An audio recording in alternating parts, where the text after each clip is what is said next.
Doug, I think we have to admit, as strong as the administration, I mean, it was everywhere from Trump himself, Rubio, the Vice President Vance, almost 3 weeks ago, where they really started saying this is Biden's war. We just want it to end. We could be walking within days. We had Tammy Bruce last week say that we are no longer going to be the mediators and rapidly approaching the point where we're not going to do anything else, et cetera. To now all of a sudden backtracking here. Frankly, it's looking a lot like that Zelensky has been more effective at getting Trump to come over to his side than for Trump to lay down the law and tell him, here's how it's going to be. Here's what Trump said regarding sanctions. Your close ally, Senator Lindsey Graham, has a sanctions bill against Russia. If you get to that point, Mr. President, where you're prepared to walk away, will you sign that sanctions bill? Well, it depends on whether or not Russia is behaving toward coming to a peace. We want a peace deal. We want Russia and Ukraine to agree to a deal. Mm-hmm. So you think you're close to a deal? What will Russia have to give up? Because Ukraine, there's been discussions they will have to give up some of the land. Russia will have to give up all of Ukraine. Because that's what they want. All of Ukraine, meaning they wouldn't keep any of the land that they've claimed? Russia would have to give up all of Ukraine. Because what Russia wants is all of Ukraine. And if I didn't get involved, they would be fighting right now for all of Ukraine. Russia doesn't want the strip that they have now. Russia wants all of Ukraine. And if it weren't me, they would keep going. You know? The kindest thing I can think of is to say that the man is deluded.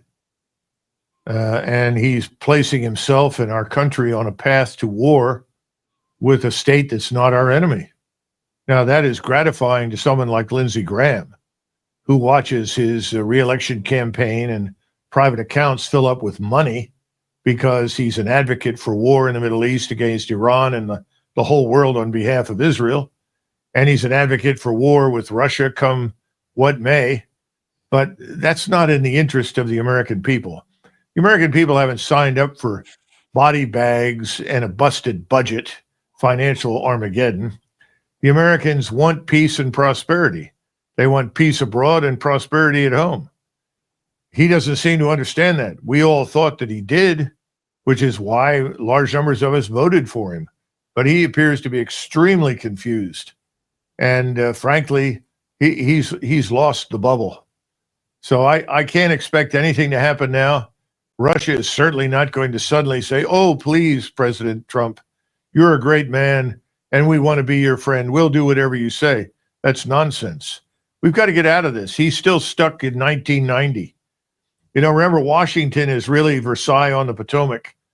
But as I look at Versailles in 1789, frankly speaking, whatever their problems, they were more in touch with reality than Washington, D.C. is. And if you need any more proof of what you just said, especially on the Russian side, you know, there's a couple of recent news items I want to put up. This a week, or I think it was exactly a week ago in Brazil, Sergei Lavrov laid out the conditions that he would say this is what's necessary. And the New York Post wrote that they thought they were astonished at it. And they said Russia shamelessly demanded that the U.S. lift its sanctions and that Kiev be demilitarized.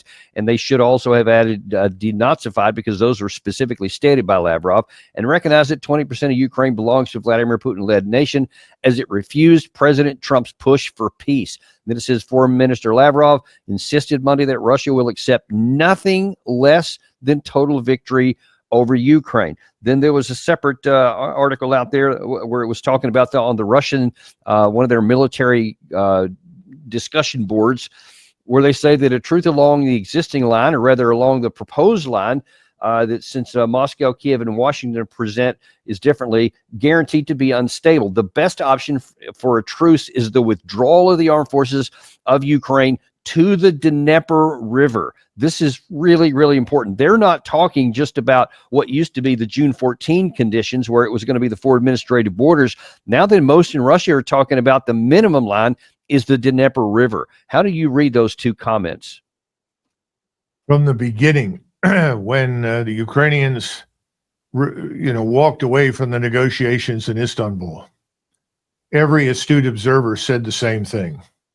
The longer Ukraine waits to negotiate an end to the conflict, the more territory Ukrainians will lose, and the more people will be needlessly killed. Well, that prophecy has come true. There is no particular reason at this point, given the visceral hatred and hostility of the people in Kiev for Russia and Moscow, to negotiate anymore. I mean, frankly, as a Russian viewing the regime that's in Kiev right now, why would the Russians negotiate at all with them? Setting aside whether or not they're actually legitimate, and I have serious doubts about that with regard to Zelensky, it's a regime that cannot be reformed. It can't be changed. So that means it has to be destroyed. So I think that's the road that we're on right now.